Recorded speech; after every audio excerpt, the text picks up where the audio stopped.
ابھی second level شرعی course چل رہا تھا جس کا بھی ایگزام ہوا ہے، اس دن کے اندر دوسرا کورس انشاءاللہ ہم ہفتہ ایک ہفتے کے اندر پھر شروع کرنے والے ہیں، اور آپ سے گزارش ہے کہ ان شرعی کورس کے اندر بھی آپ شرکت کریں۔ یہ جہاں آپ بیٹھے ہوئے ہیں جامع صحابہ، یہاں پر بھی باقاعدہ اردو زبان میں بھی پروگرام ہوتا ہے، بنگلہ زبان میں بھی یہاں پروگرام ہوتا ہے۔ ہمارے شیخ شمس صاحب مدنی حفظہ ہر منڈے کو یہاں پر تشریف لاتے ہیں اور ان کا یہاں باقاعدہ عشاء کے بعد پروگرام ہوتا ہے۔ یہاں پر بھی ایک لائبریری قائم کی گئی ہے جو ہمارے سینٹر کی برانچ ہے، یہاں پر بھی بہت ساری کتابیں ہم کھول لیں گے، اور ہمارے یہاں کے ذمہ دار کمال رہے ہیں جو ماشاءاللہ محنت کرتے ہیں، تو یہاں آ کر کے بھی کتابیں لے سکتے ہیں، اس کمپنی کے اندر کام کرنے والے، اس کے آس پاس میں کام کرنے والے۔ اور اس کے علاوہ ہمارے شیخ محترم محمد منیر قمر حفظہullah صاحب کے مختلف دروس ہوتے ہیں، آپ جانتے ہیں، اور اللہ کا جزا خیر عطا فرمائے کہ آپ کا کوئی دن بھی شاید پروگرام سے خالی نہیں ہوتا ہے، روزانہ کہیں نہ کہیں دمام، زہران اور خور کے اندر آپ کا پروگرام ہوتا ہے، اور آپ جمعی کے ساتھ ماشاءاللہ ایک لمبا سلسلہ مختلف چیزوں کا شروع کیا، جس کے نتائج آج ہمارے سامنے نظر آتے ہیں۔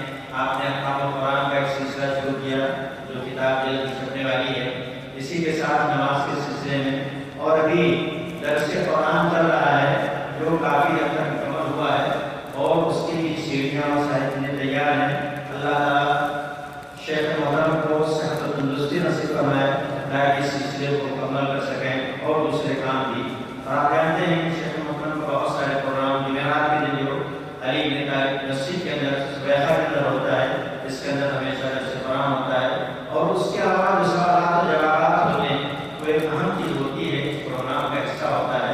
اس پروگرام کے اندر بھی ہم جو ہے مختصر طور پر، اس کے لیے سوال جواب کے لیے زیادہ ٹائم نہیں ہوتا ہے، تو مختصر دو چار اہم جو سوالات ہوں گے انشاءاللہ آپ کے سوالات کے جوابات دے دیں گے شیخ محترم۔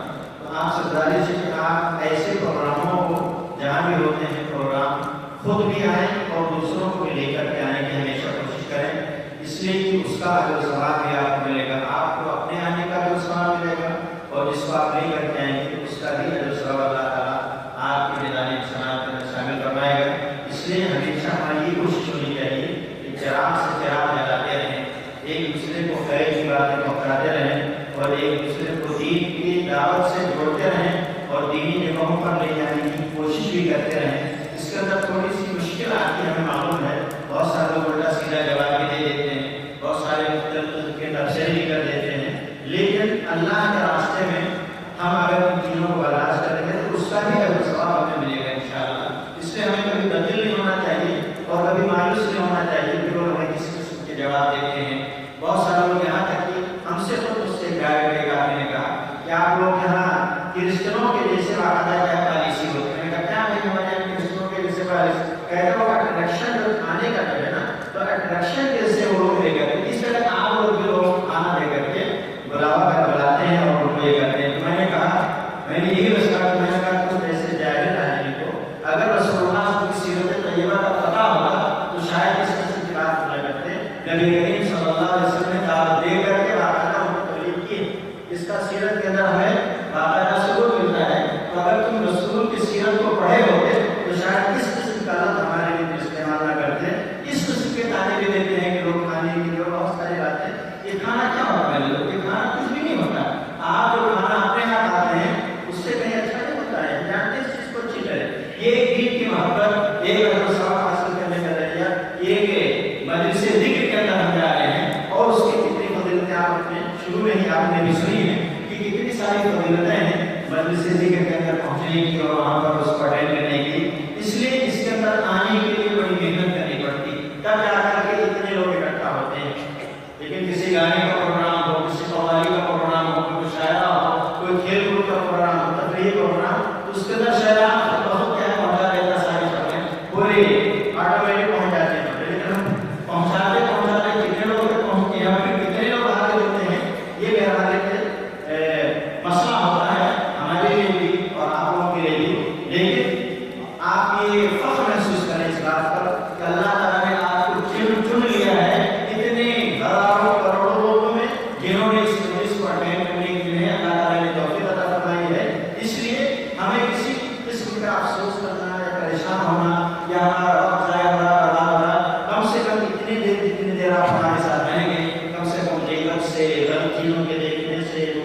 پھنسنے سے، ادھر ادھر ملانے کی باتیں کرنے سے آپ انشاءاللہ کیا ہے محفوظ رہیں گے، اور یہ ہمارے لیے بہت بڑی کامیابی ہے۔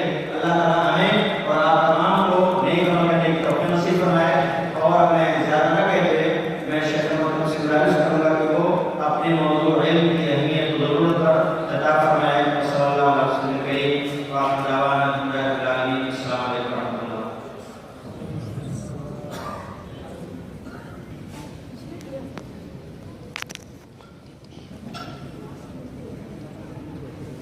إن الحمد لله نحمده ونستعينه ونستغفره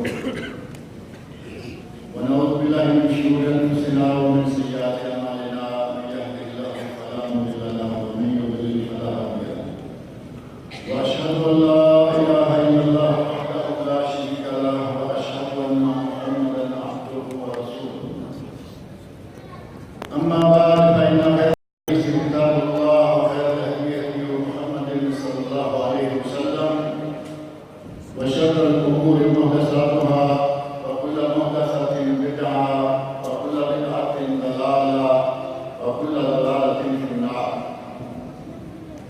رب اشرح لي صدري ويسر لي أمري واحلل عقدة من لساني يفقهوا قولي. رب أعوذ بك من همزات الشياطين وأعوذ بك رب أن يحضرون. أعوذ بالله السميع العليم من الشيطان الرجيم. يرفع الله الذين آمنوا منكم والذين أوتوا العلم درجات. یہاں جو بہت بوڑھے لوگ ہیں وہ تو دیوار کے ساتھ ایک لگا کے بنی ہوئی بیٹھے رہے ہیں، اور جن میں تھوڑی بہت ہمت ہے وہ ذرا سامنے آ گئے بچا بوڑھے نہیں دیوار کے ساتھ۔ اگر کسی نے اپنے آپ کو مان لیا ہے کہ میں بوڑھا ہوں، وہ دیوار کے ساتھ بیٹھ گئے۔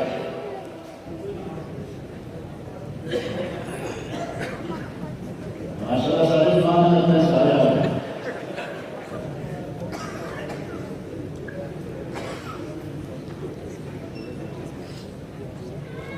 بارک اللہ فیکم۔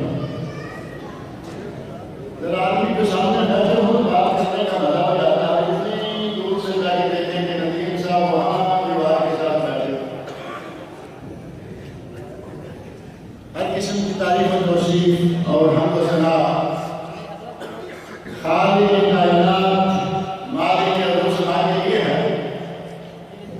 وہ خالق و مالک جس نے ہمیں انگنت نعمتوں سے نواز رکھا ہے،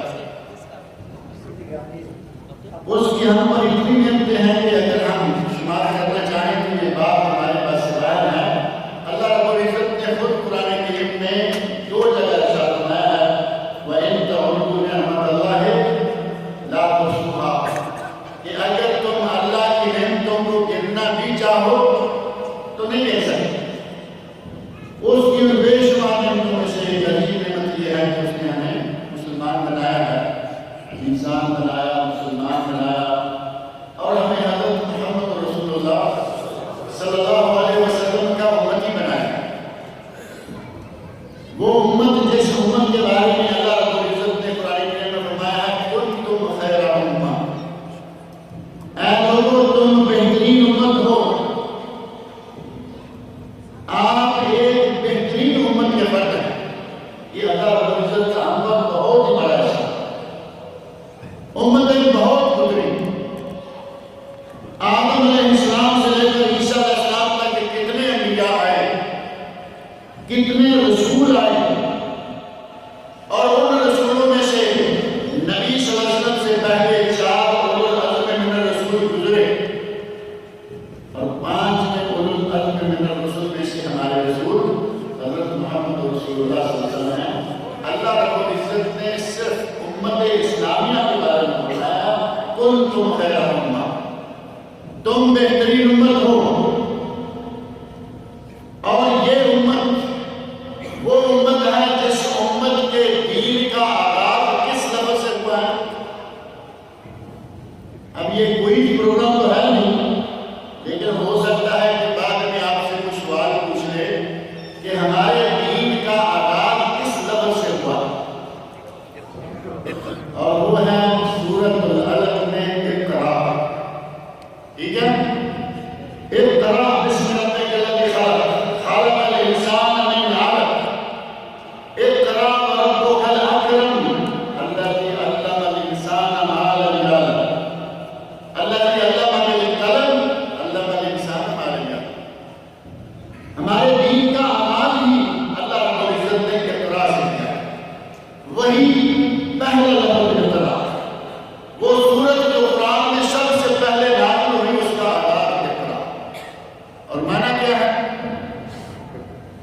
پڑھی، کیا پڑھی؟ علم دین حاصل کی۔ اقرا سے مراد جغرافیہ نہیں ہے، اقرا سے مراد انجینئرنگ نہیں ہے، اقرا سے مراد میڈیکل نہیں ہے، اقرا سے مراد کتاب اللہ اور سنت رسول ہے۔ اتنا تو ہمارا ایمان ہے یا نہیں؟ لیکن یہ منع نہیں ہے آپ کوئی بھی علم حاصل کریں، جائز یہ ہے کہ آپ انجینئر ہوں، جائز یہ ہے کہ آپ پروفیسر ہوں، جائز یہ ہے کہ آپ میڈیکل ڈاکٹر ہوں، لیکن پہلے مسلمان تو ہوں۔ سب سے پہلے دین کتاب اللہ اور سنت رسول صلی اللہ علیہ وسلم، اس کے بعد کوئی بھی علم سیکھیے۔ دیگر علوم کو سیکھنے سے کوئی منع نہیں کرتا۔ آج آپ کے نبی اکرم صلی اللہ علیہ وسلم نے دو ایک علوم کے بارے میں فرمایا کہ وہ نہ سیکھو۔ وہ کون کون سے ہیں؟ علم صحت، جادوگری سیکھنا، جادو کرنا کفر اور جادو کروانا کفر۔ اور جادوگر کون ہے؟ جادوگر، جادوگر کافر۔ آپ گھبرا کیوں رہے ہیں؟ جادو کرنا کفر، جادو کروانا کفر اور جادوگر کافر۔ قرآن کریم سورہ بقرہ آیت نمبر 102، وما كفر سليمان ولكن الشياطين كفروا يعلمون الناس السحر۔ سلیمان علیہ السلام نے کفر نہیں کیا، کفر کیوں نہیں کیا؟ ولكن الشياطين كفروا، شیاطین نے کفر کیا۔ اور جادو سیکھنا حرام ہے، جادو سیکھنا کفر ہے۔ اور جادوگر کس طرح؟ ضربۃ بالسیف، جادوگر کی گردن اڑانا، تلوار کے ساتھ اس کا سر قلم کر دو، یہ جادوگر کس طرح؟ جادو نہ سیکھیے اور علم نجوم نہ سیکھیے۔ علم نجوم ہے نا، ہمارے یہاں کا لگے گا آپ کو نجوم، علم نجوم کے ماہر سڑک کے کنارے پر بیٹھا ہوا ہے اور لکھا ہوا ہے جو چاہو تو پوچھو۔ یہ بورڈ آپ نے پڑھے ہوں گے اپنے شہروں میں، جو چاہو تو پوچھو۔ اب اس آدمی سے تو پوچھے کہ تمہیں اگر اتنا معلوم ہے تو اپنے بارے میں کیوں نہیں جانتا کہ تمہاری روٹی اللہ کے سڑک میں دھول میں کیوں رکھی؟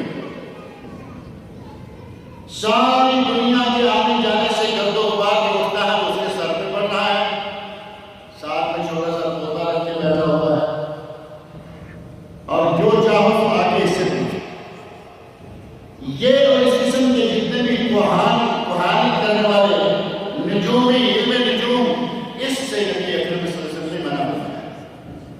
اس کے علاوہ سیکھیے، نبی صلی اللہ علیہ وسلم نے بعض لغات، بعض زبانوں کو سیکھنے کی ترغیب دلائی۔ یہ الگ بات ہے کہ ہمارے بڑے صغیر پاک ہند میں شروع میں شاہ ولی اللہ محدث دیوبندی رحمۃ اللہ علیہ نے جب قرآن کریم کا فارسی میں ترجمہ کیا، کیونکہ اس زمانہ میں فارسی میں روئی تھی، عربی قرآن کریم گھر گھر میں موجود ہے لیکن عربی کسی کو آتی نہیں۔ یہاں بھی تو وہی حال ہے، یہاں ہمارا بھی وہی حال ہے۔ سپر مارکیٹ میں کام کر رہا ہے، لاکھوں چیزوں کے نام یاد ہیں، یہ کیا ہے؟ ہو سکتا ہے کہ عربی جاننے والے کو، عربی فاضل کو ان چیزوں کے نام نہیں آتے ہوں گے، مارکیٹ میں کام کرنے والے کو ساری چیزوں کے نام آتے ہیں، لیکن امام جب خطبہ دینے کے لیے ممبر پہ کھڑا ہوتا ہے وہ کہتا ہے اتقوا اللہ، اسے پوچھو کہ اس کا معنی کیا ہے؟ یہ معنی، کیونکہ یہ تو مارکیٹ میں دیکھتا ہے، مارکیٹ میں اس نام کی جو چیز پڑی ہوئی اس نے اس کو سیکھا ہے۔ ہمارے گھروں میں قرآن کریم پڑھا ہے عربی میں، ہم عربی نہیں جانتے، کوئی فائدہ نہیں اٹھا سکتے سوائے اس سے کہ ثواب ہے۔ رمضان میں اتارا، سال کے دوران بھی کم ہی اتارتے ہیں، رمضان ہے قرآن کا مہینہ ہے اتارا، یا دوران سال کے کبھی کبھی ضرورت پڑتی ہے قسم اٹھانے کے لیے، تو کہتے ہیں کہ لاؤ اس کے سر پہ لا کے قرآن رکھو پھر قسم کھائے تب مانے۔ ہمارے دیہاتی علاقے میں ایک آدمی کو یہ معلوم نہیں تھا کہ قرآن اتنا کہا کہ اگر سر پہ قرآن لا کے قسم اٹھانا ہے تب مانیں گے. وہ کہتا ہے کہ میں نہیں, قرآن میں سر نہیں لگا. اسے معلوم ہے کہ وہ بڑا بوجھ. کہا نہیں, جب تک قرآن نہیں رکھو گے, قرآن لا کے قسم نہیں اٹھاؤ گے, ہم نہیں. قرآن لایا گیا, اس کے ساتھ میں رکھا گیا کہ ہاں آپ اٹھاؤ.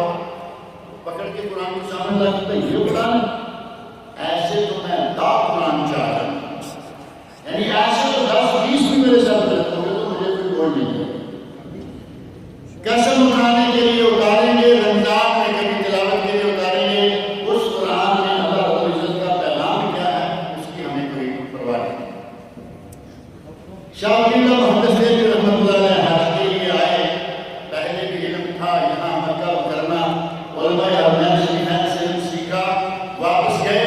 سوچا کہ میرے ملک کے لوگوں کو ضرورت ہے کہ یہ قرآن کے پیغام کو سمجھے, تو انہوں نے قرآن کریم کا ترجمہ یا معانی قرآن کا ترجمہ فارسی میں کر دیا. تو ہمارے عوام کو کچھ ملاؤں نے فتویٰ لگا دیا اور کہہ دیا کہ ولی اللہ کافر ہو گیا. لوگوں کو قرآن سمجھانے کے لیے ترجمہ کیا, جیسے آج آپ دیکھ رہے ہیں اردو میں ہے, پشتو میں ہے, بلغاری میں ہے, ہندی, سندھی, دنیا کی جتنی بڑی زبانیں ہیں ہر زبان میں قرآن کریم کا ترجمہ نہیں ہے. انہوں نے فارسی میں کیا تو مولوی نے کہا کہ ولی اللہ کا علم سیکھیے, زبانیں سیکھیے, کوئی حرج نہیں. جو منع ہے اس کو نہ سیکھیے. علم سیکھنے کی اللہ رب العزت نے قرآن کریم میں ترغیب دلائی. قرآن کریم میں آدم اور غیر آدم کا فرق کرتے ہوئے اللہ تعالیٰ نے فرمایا هل يستوي الذين يعلمون والذين لا يعلمون. اے لوگوں, علم والے اور بے علم کیا برابر ہو سکتے ہیں؟ اللہ رب العزت نے سوال کیا اور یہ ہے استفہام انکاری کہ علم والے اور بے علم کبھی برابر نہیں ہو سکتے. اور علم تو وہ چیز ہے کہ نبی اکرم صلی اللہ علیہ وسلم کو اللہ نے حکم دیا. ہمارے نبی تو تمام نبیوں کے امام سردار ہیں, انہیں بھی حکم دیا گیا قل رب زدنی علما. آج اگر کسی کا حافظہ صحیح نہ ہو, قرآن کریم یاد کرتا ہے ذہن میں نہیں بیٹھا, کوئی کتاب پڑھتا ہے وہ یاد نہیں ہو رہی, تو عموماً کہا جاتا ہے کہ یہ رب زدنی علما. 3 لفظ ہے, رب زدنی علما. یہ زیادہ سے زیادہ پڑھتے رہو, انشاءاللہ حافظہ مضبوط ہو جائے گا. کہتے ہیں نا بادام کھانے سے بھی حافظہ مضبوط ہوتا ہے.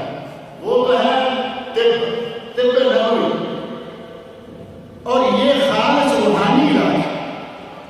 اگر کوئی بکثرت رب زدنی علما پڑھتا رہے, انشاءاللہ اللہ اس کے حافظے کو مضبوط کرے گا اور اسے چیزیں بھولیں گی نہیں بلکہ یاد رکھے گا.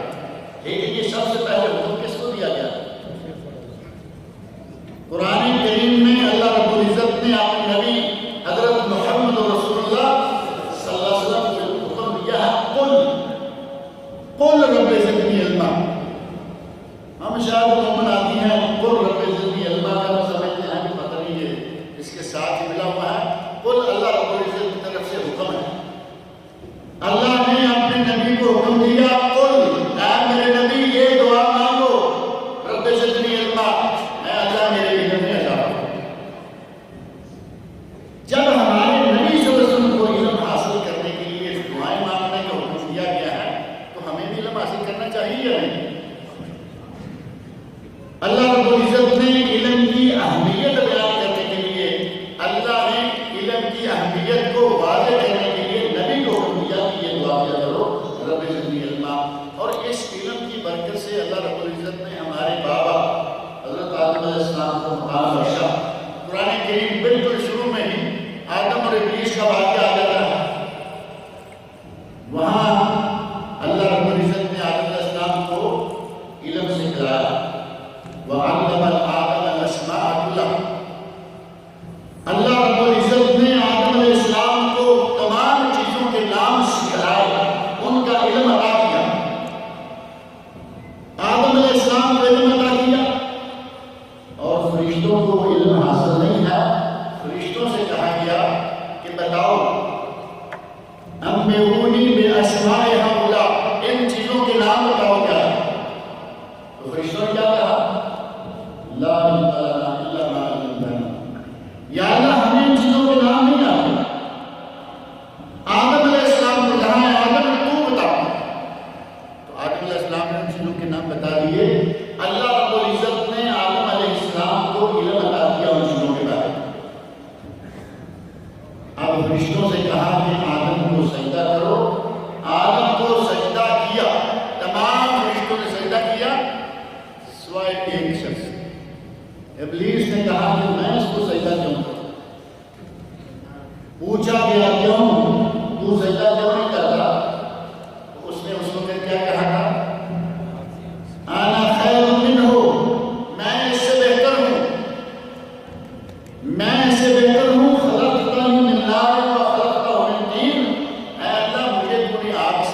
کے سامنے اپنی دلیل پیش کرنا اور اس حکم کو ماننے سے انکار کرنا، یہ کام سب سے پہلے کس نے شروع کیا ہے؟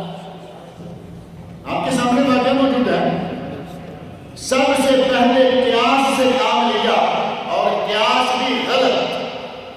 اللہ نے حکم دیا ہے کہ آدم کو سجدہ کرو، کوئی معنی نہیں قیاس کا.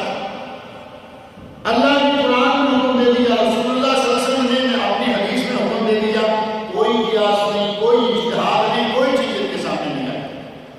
اگر قرآن و سنت سے نصوص مل جائیں، سر تسلیم میں خم ہے جو مزاج یاد میں آئے. اور اگر قرآن میں موجود ہے، حدیث میں موجود ہے، کہیں نہیں ہم دیکھیں گے، تو پھر نتیجہ کیا ہوگا؟ اللہ رب العزت نے قرآن کریم میں فرمایا ہے فلا وربک. قرآن کریم میں اللہ نے بہت ساری چیزوں کی قسمیں کھائی ہیں، لیکن اپنی ذات کی قسم کہیں نہیں کھائی سوائے اس مقام. اور قسم کھا کر کہا گیا فلا وربک لا یؤمنون. تیرے رب کی قسم ہے اے میرے نبی، یہ لوگ کبھی بھی مسلمان مومن نہیں ہو سکتے. کب تک؟ حتی یحکموک فیما شجر بینہم. جب تک کہ اپنے تنازعات میں، اپنے لڑائیوں اور جھگڑوں میں تجھے اپنا قاضی نہ مان لے، اور جب تم کو فیصلہ کر دے تو اس کے بعد ثم لا یجدوا فی انفسہم حرجا مما قضیت ویسلموا تسلیما. جب تم فیصلہ کر دے تو اپنے دل میں ہے کہ کوئی تکلیف، کوئی کوف، کوئی ایسی چیز نہیں رہنی چاہیے، بلکہ ان کو سر تسلیم خم کر لینا چاہیے. اللہ رب العزت نے اپنی قسم کھا کے کہا کہ اگر تیری بات آ جانے کے بعد اپنے دل میں کوئی کسر محسوس کرتا ہے وہ مومن نہیں ہو سکتا. یہاں بیٹھ کر آپ قرآن و سنت کی روح سے ایک بات آپ نے سنی، کسی دوسری جگہ سنی، قرآن میں آیا، حدیث میں آیا، اور بیٹھے بیٹھے بات ہمارے بھائی ہیں وہ دل میں سوچتے رہتے ہیں کہ پتہ نہیں وہابیوں کا مولوی نہ ہو، یہ کہیں وہابیوں کا مولوی نہ ہو. اپنے کسی مولوی سے پوچھیں گے پھر دیکھیں. میرے بھائی ایمان کی نشانی یہ ہے کہ اگر آپ قرآن سنیں، آپ نبی اکرم صلی اللہ علیہ وسلم کا فرمان سنیں اور حدیث صحیح ہو، یہ ذہن میں رکھیں. اگر حدیث صحیح ہے اس کے بعد اسے نہ مانے تو آدمی ایمان سے خارج ہو جائے گا. وہ کس مولوی کی بات کر رہا ہے؟ قرآن و سنت کے سامنے کون مولوی ہے؟ اللہ رب العزت کے حکم کو سن کر قیاس کرنے والا پہلا ابلیس ہے، شیطان ہے. اس نے کہا میں بہتر ہوں، تو مجھے کہہ رہا ہے اس کو سجدہ کر، میں اس سے بہتر ہوں کیونکہ مجھے تم نے آگ سے بنایا ہے، مجھے مٹی سے بنایا. اللہ رب العزت نے بنایا مٹی سے، لیکن علم دے کر آدم علیہ السلام کو، نبوت دے کر آدم علیہ السلام کو دنیا کے عام لوگوں سے، جنوں سے، تمام لوگوں سے سب سے اعلیٰ کر دیا. اللہ رب العزت نے علم کی برکت سے آدم علیہ السلام کو یہ عظمت عطا. اور علم آج بھی جس کے پاس ہے اللہ رب العزت اس کو عظمت دیتا ہے. علم حاصل کرنے کا اجر و ثواب کتنا ہے؟ آپ نے گھر سے سنا، اپنے موبائل میں اعلان پڑھا، مسجد میں اعلان دیکھا، لکھا ہوا ہے کہ جامع صحابہ میں جمعے کے دن، جمعے کے بعد جلسہ ہے. آپ یہاں تشریف لائے، کیا لینے آئے ہیں اس مسجد میں؟ سیکھنے آئے ہیں نا. مولانا عبدالسلام صاحب بات کر رہے تھے، لوگ کہتے ہیں کہ روٹی دے کے اٹریکشن پیدا کرتے ہو. روٹی کھانے کے لیے خوبر سے، دمام سے چلتی یہاں کوئی نہیں. یہ 5-7 بجے روٹی کہیں سے مل سکتی ہے. لوگ ٹیکسیوں سے آئے ہیں، 10-20 سے زیادہ کرایہ لے کے آئے ہیں. روٹی کیا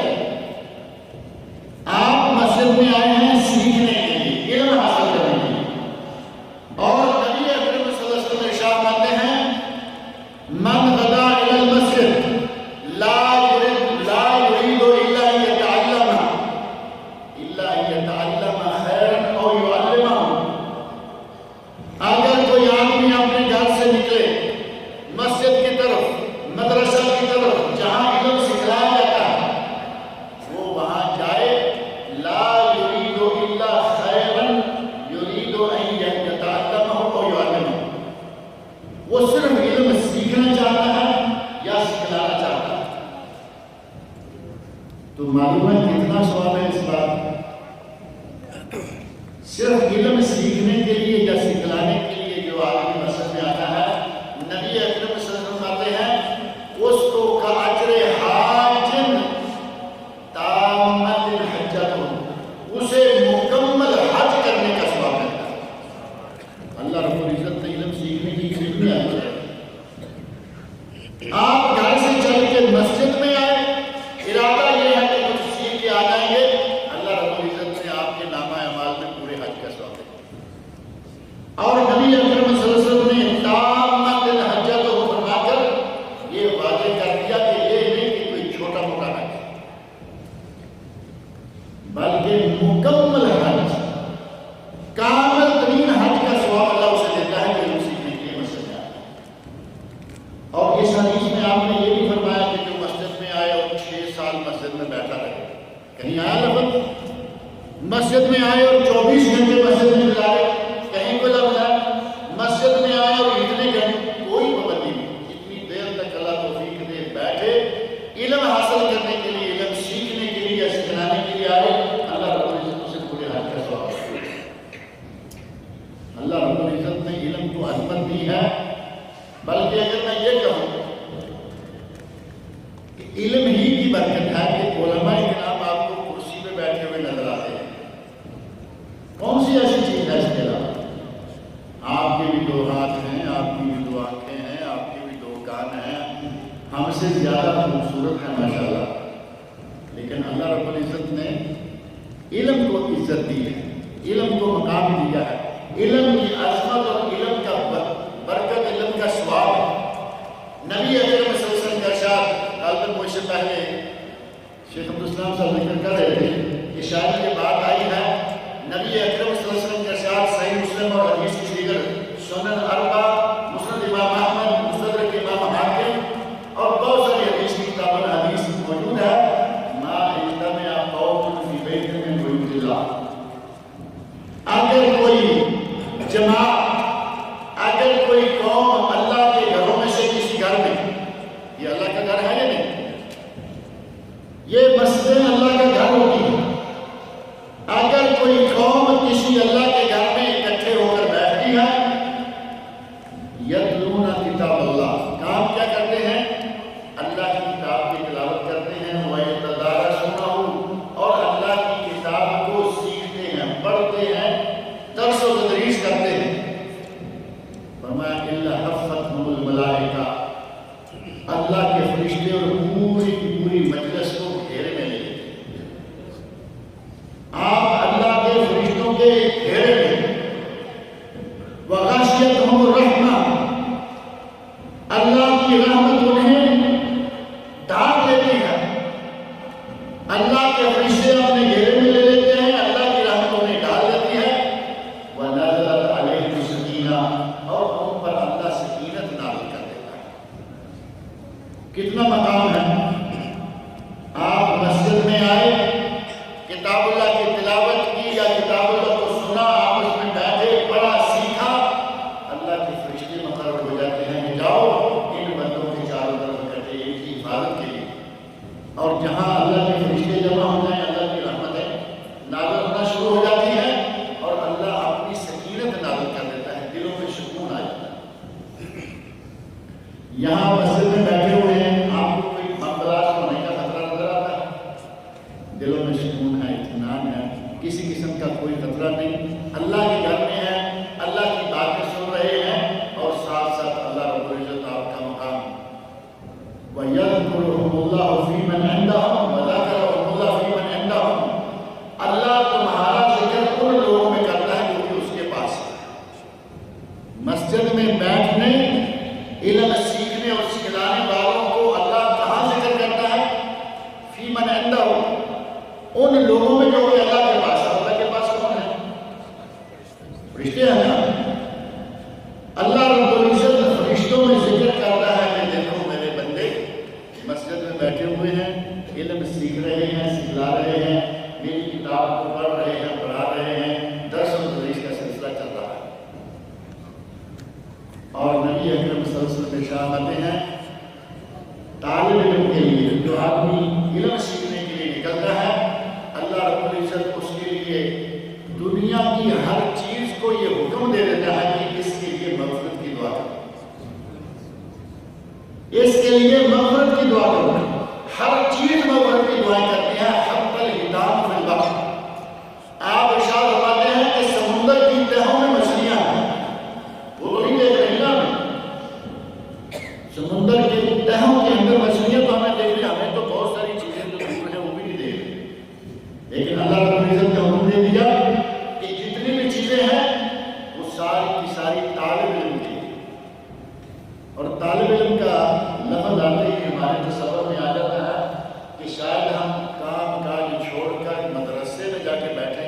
طالب علم بنیں گے یہ ضروری نہیں ہے.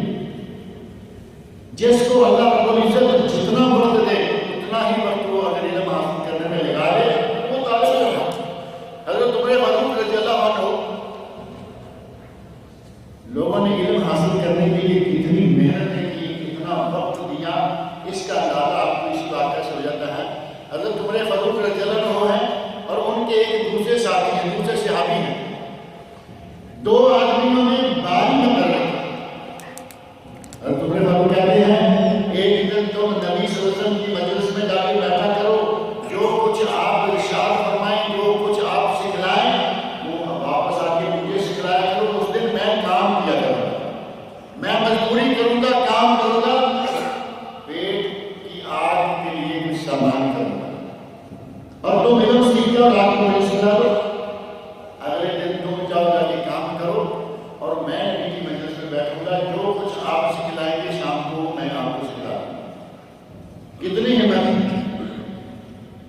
یہ ہے طالب علم، روزی کما کے اپنے پیٹ کے دھندے کو بھی جاری رکھا ہوا ہے، ساتھ ہی ساتھ کتاب اللہ سنت رسول سیکھنے کے لیے باقاعدہ ایک شیڈول بنایا. یہ اس زمانے میں. آج تو الحمدللہ ہمارے پاس اتنی آسانیاں ہو گئی ہیں کہ کہیں دور جانا نہیں پڑتا، کہیں پورا دن ہمیں چھوڑنا نہیں پڑتا. آپ نے مولانا عبدالسلام صاحب سے سنا کہ جگہ جگہ کہیں شیخ شمس الزمان صاحب کے درس ہے، یہ شیخ عبداللہ صدیقی صاحب بیٹھے ہوئے ہیں، راکہ میں الحمدللہ انہوں نے رونق لگا رکھی ہے. ان کے دروس ہیں راکہ میں، دمام میں شیخ عبدالسلام صاحب خود ہیں.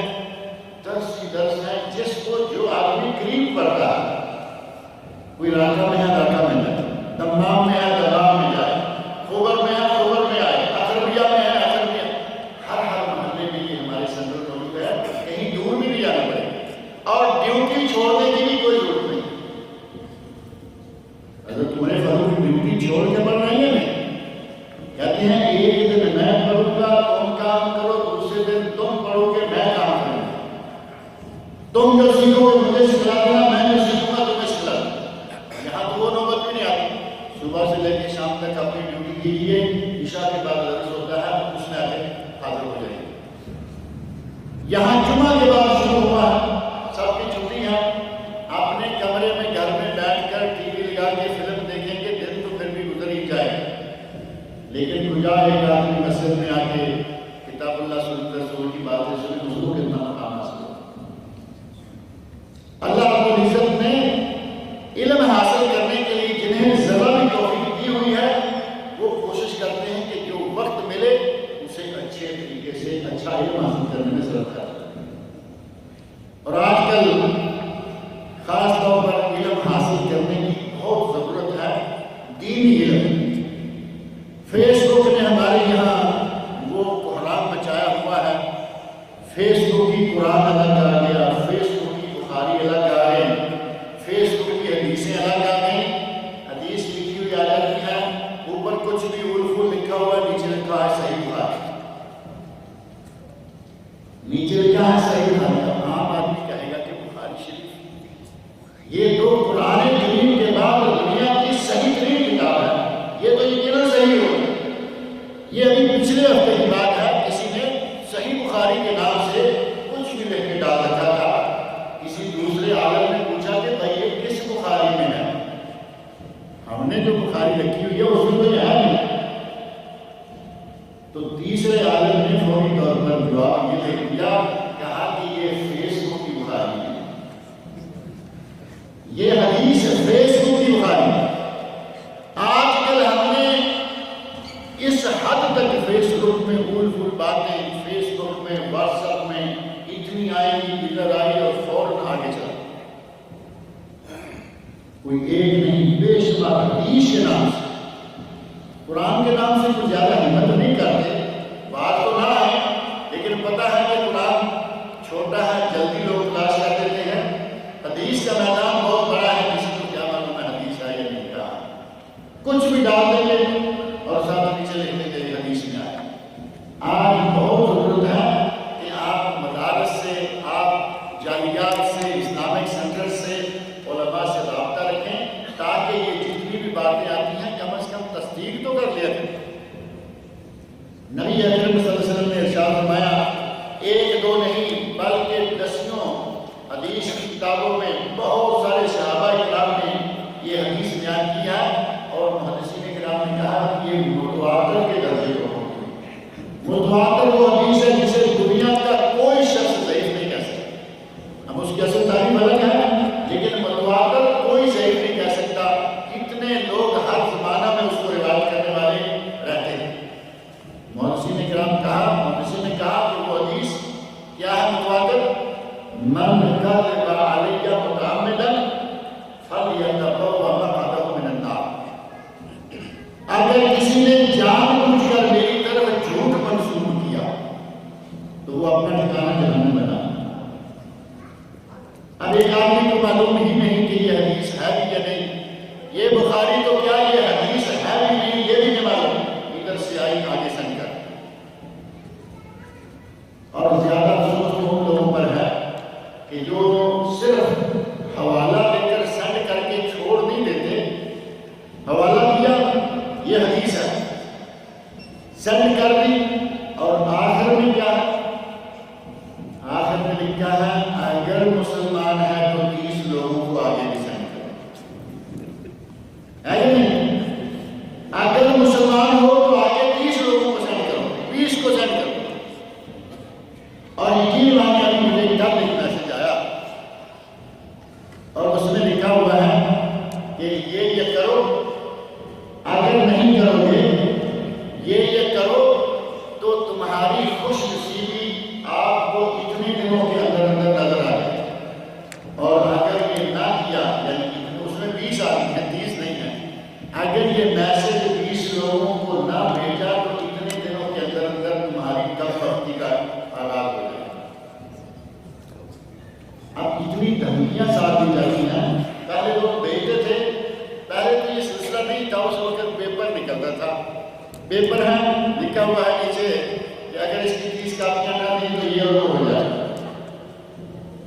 اور عجیب بات یہ ہے کہ اس وقت ہر زبان میں اور ہر ملک کی کرنسی، میں نے وہ اعلانات انگلش میں دیکھے، وہ اعلانات عربی میں دیکھے، وہ اعلانات اردو میں دیکھے، اور میرا خیال ہے اور زبانوں میں ہوں گے کہ ایسا آدمی نے اس خواب کو پورا سمجھا، اس پر ایمان لایا، اس کو اتنے ڈالر ملے، اس کو اتنے پاؤنڈ ملے، اس کو اتنے ریال ملے، جس جس زبان میں وہ اعلان ہے اسی زبان کی کرنسی سے۔ اور جس آدمی نے اس پر ایمان نہیں لایا، جو آدمی نے اس کو قبول نہیں کیا، اس آدمی کی ٹانگ ٹوٹ گئی، اس آدمی کا کان ٹوٹ گیا، اس آدمی کی آنکھ عجیب ہو گئی قسم کی۔ اگر علم ہوگا تو آپ کو کم از کم دھمکیوں کا خطرہ نہیں ہوگا۔ یقین جانیں ریڈیو اسٹیشن میں جن دنوں ملک میں دبئی میں ہم کام کرتے تھے، وہاں الحمدللہ ہمارا ایک پروگرام ایسا ہوتا تھا، تو وہاں مجھے کسی نے بھیج دیا جس میں لکھا ہوا ہے کہ اگر 20 کاپیاں نہ کی تو اس کا یہ اور وہ کریں گے، یہ اور وہ ہو جائے۔ اللہ شاہد ہے کہ میں نے پہلا کام یہ کیا کہ میں نے اس کو پکڑا اور پاڑ دیا۔ میں نے کہا کہ اگر اتنی توہم پرستی ہم پہ بھی آ گئی تو پھر معاملہ ختم ہو گیا۔ پہلا کام کیا کہ اس کو میں نے فوراً پاڑا، اور پھر اللہ نے توفیق دی تو اس کے بارے میں ریڈیو میں اپنی تحریروں میں ذکر کیا کہ یہ خرافات ہیں اور لوگ بلا وجہ لوگوں کو خطرے میں اور خوف میں مبتلا کیے ہوئے ہیں۔ اگر آپ سیکھیں گے، علم حاصل ہوگا تو انشاءاللہ اس قسم کی چیزوں سے آپ بچ جائیں گے۔ اللہ رب العزت نے علم کو بہت مقام دیا۔ نبی اکرم صلی اللہ علیہ وسلم کی احادیث میں علم حاصل کرنے کی بڑی اہمیت ہے، اور صحابہ کرام نے اس کو اپنایا۔ حضرت عمر فاروق کا واقعہ موجود ہے، اور علم کی برکت سے اللہ رب العزت علم والوں کو عزتیں دیتا ہے۔ اور آج پہلے زمانہ میں عرصہ سے یہ بات چلتی آ رہی ہے۔ حضرت عبداللہ بن مبارک بڑے معروف انسان ہیں کہ بعد محدثین میں سے ان کا ایک شہر میں آنا ہو رہا تھا، پورے شہر کے لوگ شہر سے باہر نکلے ہوئے استقبال کرنے کے لیے۔ ہارون رشید کا زمانہ ہے، معروف خلیفہ ہارون رشید، ان کے زمانے کی بات ہے۔ ہارون رشید اپنے کمرے میں، اپنے محل میں، کمرہ ان کا کیا ہوگا، بادشاہ تھے، اپنے محل میں بیٹھے ہیں لیکن کمرے میں ہیں اور پریشان ہیں۔ باہر نکل گیا ہے استقبال کرنے کے لیے ابن مبارک. تو کنیز نے پوچھا, کہا سرکار آپ پریشان کیوں؟ تو ہارون رشید نے کہا کہ میں پریشان تو نہیں, لیکن میں یہ سوچ رہا ہوں کہ میرا پورا شہر خالی ہو گیا اور باہر سے ایک آدمی آ رہا ہے, اس کے استقبال کے لیے شہر سے باہر ہو چلے. اس نے کہا کہ پریشان ہونے والی اس میں واقعی کوئی بات نہیں. امیر المومنین تمہاری حکومت لوگوں کے جسموں پر ہے اور ان کی حکومت لوگوں کے دلوں پر ہے.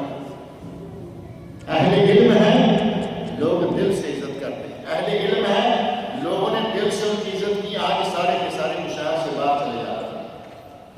اللہ رب العزت نے علم کی برکت سے علماء کو یہ مقام دیا اور علماء کو یہ مقام حاصل ہوا. امام مالک رحمۃ اللہ علیہ کہا گیا کہ ہمارے بچوں کو پڑھانے کے لیے آؤ. یہ بھی اسی زمانے کی بات ہے, وہی وقت ہے, وہی زمانہ ہے.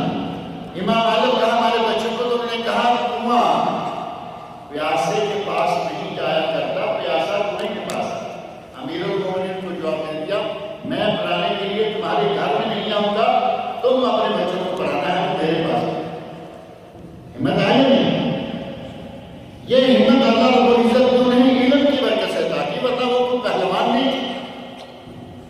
اللہ رب العزت علم کی برکت سے دل میں قوت دیتا ہے, اور اگر کسی کے دل میں علم سے بھی قوت حاصل نہیں تو سمجھے کہ اس کا علم کی طرح کچا ہی ہے. اللہ رب العزت نے علم کی برکت سے انہیں یہ جرأت دی اور خلیفہ کے دونوں بیٹے امام صاحب کے گھر میں آنے پڑا.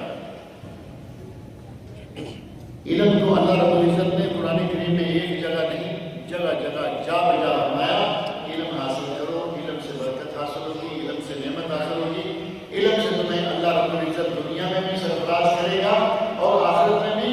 اور نبی اکرم صلی اللہ علیہ وسلم نے اپنی ایک تو نہیں بہت ساری احادیث میں علم کا مقام بیان کیا اور کہا کہ علم حاصل کرنے سے اللہ دنیا بھی سنوار دیتا ہے اور آخرت بھی. لیکن علم ہو علم دین. میں نے شروع میں بھی یہ بات ذکر کی ہے کہ علم سے مراد علم دین ہے, علم دنیا کی ممانت نہیں. اور اگر مسلمان دین کا علم حاصل کرنے کے ساتھ ساتھ دنیا کا علم بھی حاصل کرے, یقین جانے آج جو ہم ہر موقع پہ یہ کہتے ہیں نا کہ انگریز نے کمال کر دکھایا. اگر کہیں دیکھتے ہیں کہ آپریشن ہوا ہے, اوپن ہارٹ سرجری, نیا آدمی سنتا ہے کہ لوگ پورا سینہ چاک کر کے دل کو نکال کے کاٹ پیٹ کے دوبارہ یہ سی دیتے ہیں, تو ہمارے آدمی پورا نہیں سنا کر کہتے ہیں کیا بات ہے انگریز کی. یہی بات ہے. اگر مسلمانوں کو اپنے دین کے بارے میں علم ہو تو کیا بات انگریز کی نہیں. یہ اوپن ہارٹ سرجری آج سے نہیں 1450 سال پہلے سے ہمارے نبی محمد مصطفیٰ صلی اللہ علیہ وسلم کے دل اقدس کی جا چکی ہے. تصور موجود ہے یا نہیں؟ معراج پر جانے کے لیے عالم علوی آسمانوں کی سیر کروانے کے لیے اللہ رب العزت نے بلانا ہے تو پہلے دل کو صاف کیا, سینہ چاک کیا. ایک واقعہ بچپن کا موجود ہے نبی اکرم صلی اللہ علیہ وسلم کا, اور دوسرا واقعہ آپ کے معراج سے پہلے کا ہے کہ معراج پر لے جانے سے پہلے اللہ رب العزت نے فرشتوں کو بھیجا اور انہوں نے نبی صلی اللہ علیہ وسلم کا سینہ چاک کیا. شق صدر معلوم واقعہ. اب کیا بات ہے انگریز کی کہیں یا کیا بات ہے ہمارے دین اسلام. اللہ رب العزت نے 1500 سال پہلے 1000 سال پہلے اوپن ہارٹ سرجری کا صبر ہمارے سامنے رکھا ہوا ہے. اب ہم ہی اپنی نہ سیرت پڑھیں, نہ کتاب پڑھیں, نہ سنت پڑھیں, تو ہم تو انگریز کے ہی گانے گائیں, انہیں کی گن گائیں. اگر ٹیلی ویژن کی بات آتی ہے تو بھی ہم بڑے خوش. انگریزوں نے ٹیلی ویژن بنا دیے. ہماری شریعت میں, ہماری اسلامی تاریخ میں, نبی اکرم صلی اللہ علیہ وسلم کی سیرت میں کہیں ٹیلی ویژن کا تصور آپ کو نظر آتا ہے یا نہیں؟ باقاعدہ تصور موجود ہے اور اسی معراج کے واقعہ میں موجود ہے. نبی اکرم صلی اللہ علیہ وسلم معراج سے واپس آئے اور آ کے مکہ والوں کو کہا کہ میں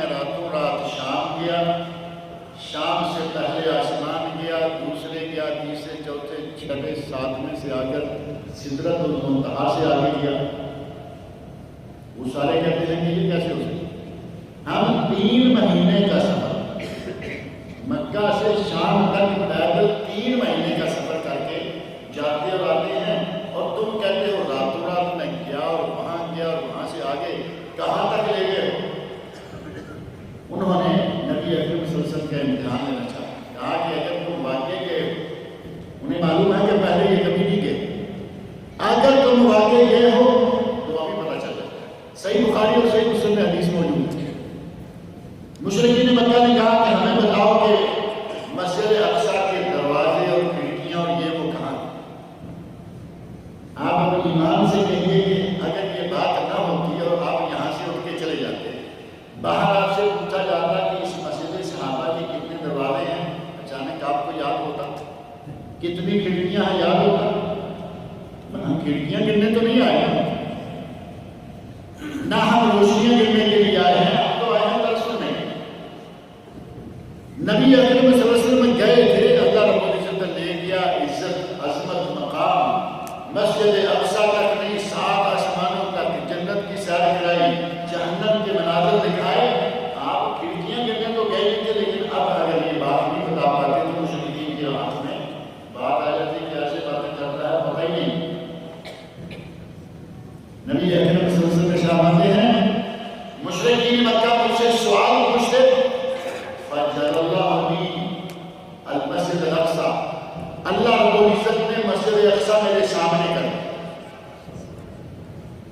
اللہ رب العزت نے مسجد اقصیٰ میرے سامنے کر دی، میں دیکھتا جاتا اور ان کے سوالوں کے جواب دیتا جاتا۔ ٹیلی ویژن نظر آتا ہے یا نہیں آتا؟ صاف طور پر ٹیلی ویژن کا تصور موجود ہے،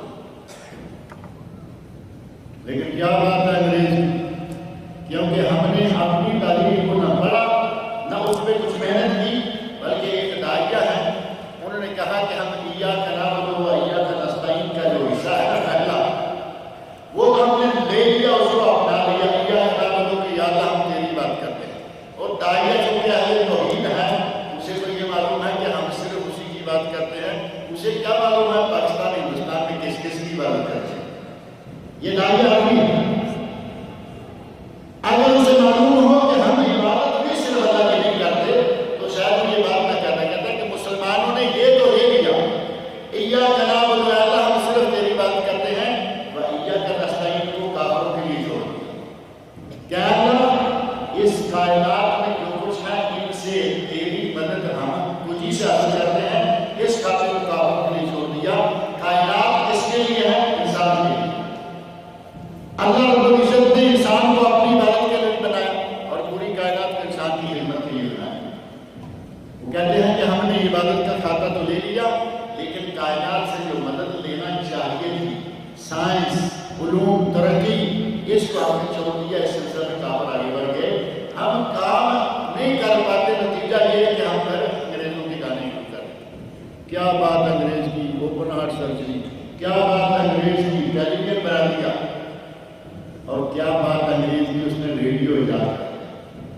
آدمی کہاں بیٹھا ہے، BBC لندن، مشہور ہے نا، اب تو نہیں رہا مشہور، اب تو اور بہت ساری بلائیں آ گئی ہیں۔ کبھی بڑا مشہور تھا کہ کہیں کچھ بھی نہ سنا جا رہا ہو تو BBC لندن وہاں سنی جاتی تھی، ان کا ٹرانسمیشن اتنا بھاری تھا۔ BBC لندن کل بنا ہے، ہمارے اسلام میں ریڈیو کا تصور بہت پہلے سے۔ اپنی سیرت پڑھیں، اپنے خلفاء راشدین کی خدمت کے لیے بنائیں۔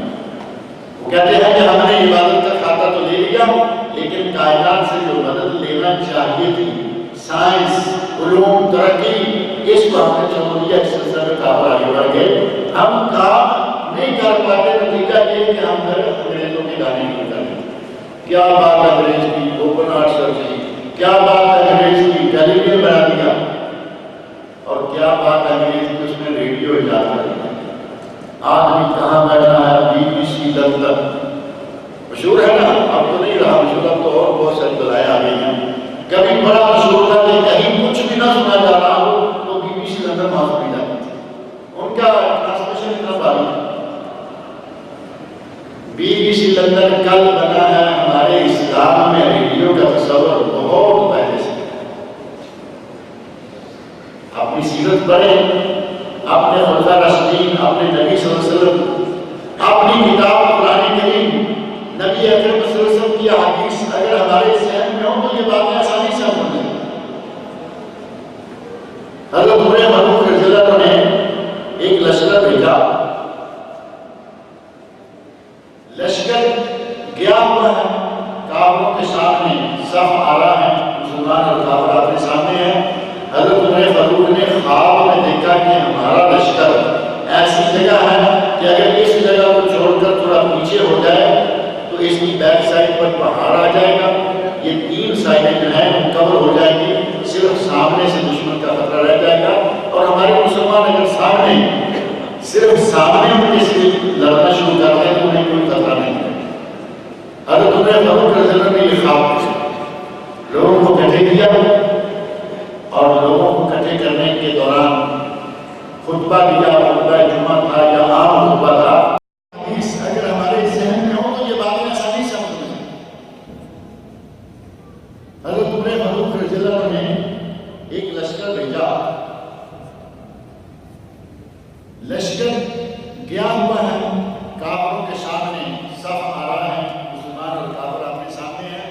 حضرت عمر فاروق نے خواب میں دیکھا کہ ہمارا لشکر ایسی جگہ ہے کہ اگر اس جگہ کو چھوڑ کر تھوڑا پیچھے ہو جائے تو اس کی بیک سائڈ پر پہاڑ آ جائے گا، یہ تین سائڈیں جو ہیں وہ کور ہو جائیں گی، صرف سامنے سے دشمن کا خطرہ رہ جائے گا، اور ہمارے مسلمان اگر صرف سامنے ان کے سے لڑنا شروع کر دیں تو انہیں کوئی خطرہ نہیں ہے۔ حضرت عمر فاروق رضی اللہ عنہ نے یہ خواب دیکھا، لوگوں کو اکٹھے کیا، اور لوگوں کو اکٹھے کرنے کے دوران خطبہ دیا، خطبہ جمعہ تھا یا عام خطبہ تھا۔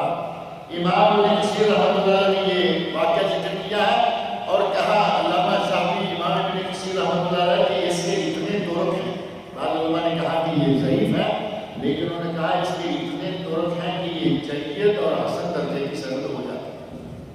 حضرت عمر فاروق رضی اللہ عنہ خطبہ دے رہے ہیں اور دوران خطبہ ان کے منہ سے کلمات نکل گئے، یا ساریہ الجبل الجبل، اے ساریہ، ساریہ بن زنیم یہ اس لشکر کے سردار ہیں، لشکر کے جنرل، ان کا نام لے کے آواز دی کہ پہاڑ کی طرف ہو جاؤ۔ الجبل تو معلوم ہے نا، الجبل الجبل تین مرتبہ کہا، الجبل الجبل الجبل، اے ساریہ پہاڑ کی طرف ہو جاؤ۔ اللہ رب العزت نے فتح عطا فرمائی، آدمی واپس لوٹے تو ایک آدمی نے کہا، امیر المومنین، ہم نے آپ کو چیختے چلاتے سنا کہ آپ کہہ رہے ہیں یا ساریۃ الجبل جبل جبل۔ عمر فاروق کہاں ہے؟ مدینہ منورہ میں، اور یہ لشکر کہاں گیا ہوا ہے؟ فارس میں، دوسرے ملک میں۔ اللہ رب العزت نے عمر فاروق کی آواز وہاں پہنچا اور باقاعدہ آواز سنی گئی۔ ریڈیو کا تصور تو ہماری تاریخ میں موجود ہے، لیکن ہم بڑے تو ہیں۔ اللہ رب العزت نے دنیا میں علم کی برکت سے علماء کو عزت دی، آخرت میں بھی اللہ رب العزت کو علماء کو برکت دے کر دیتے ہیں۔ علماء اور طلباء، علم سیکھنے والے، علم سکھلانے والے، سب کے لیے فرمایا کہ ایک حج کا ثواب ہے، حجۃ التامہ، پورے اور مکمل حج کا ثواب۔ دنیا میں بھی اللہ رب العزت عزت عطا کرتا ہے اور آخرت میں بھی اللہ رب العزت عزت عطا کرے گا۔ علم حاصل کرنے کے لیے کوشش کیا کریں۔ جعلیات کے بارے میں بہت ساری غلط فہمیاں پھیلائی جاتی رہتی ہیں۔ ہمارے یہاں خبر میں ایک صاحب تھے، نہیں رہے، اور اسی طرح اللہ رب العزت سلسلے بناتا رہتا ہے۔ ان کے بارے میں یہ سننے میں آیا کہ وہ باقاعدہ جب جعلیات میں درس ہوتا ہے، اقربیہ جعلیات میں، تو وہ کہیں دائیں بائیں تھے، وہ باقاعدہ کچھ لوگوں کو لے کے بیٹھ جا کرتے تھے اور کہا کرتے تھے کہ دیکھو جعلیات میں نہیں جانا، جعلیات میں جتنے لوگ کام کرتے ہیں وہ وہابی ہوتے ہیں، تمہیں وہابی کرتے ہیں۔ جعلیات میں جاؤ، جتنے لوگ ہیں وہابی ہیں، تمہیں وہابی کرتے ہیں۔ آپ لوگ جعلیات میں جاتے آتے رہتے ہیں، کہیں آپ نے یہ دیکھا کہ جعلیات میں کوئی ناجائز کام ہو رہا ہے؟ آپ لوگ سارے جعلیات